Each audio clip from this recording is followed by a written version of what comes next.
یہ جو ہم اپنی زندگی میں سنتے ہیں کہ صاحب مرشد کا ہونا بڑا ضروری ہے، مرشد کے بغیر کچھ نہیں، اس کے پیچھے جو حکمت ہے بات کی وہ یہ ہے کہ جب ہم اس راہ میں سٹارٹ لیتے ہیں تو جگہ جگہ ہمارا پاؤں سلپ کرتا ہے، تو یہ آپ کا استاد، گائیڈ، مرشد جو بھی انہیں کہنا چاہیں آپ، وہ آپ ٹریک پر رکھتے ہیں ہر طریقے سے۔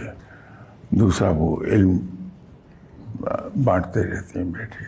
مرشد اسی وقت آپ کو انڈیپینڈنٹ کرے گا جب وہ یہ دیکھ لے گا کہ آپ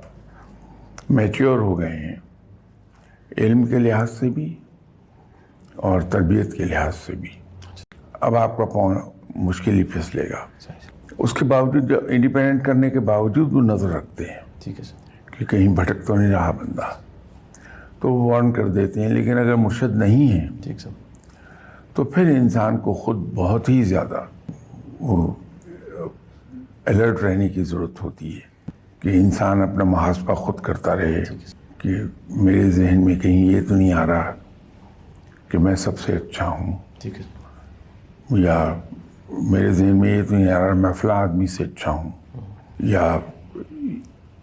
لوگوں کی واہ واہ کے نتیجے میں میرے اندر یہ چیز تو نہیں پیدا ہو رہی کہ میں سمجھوں کہ میں بہت بڑا ہو گیا۔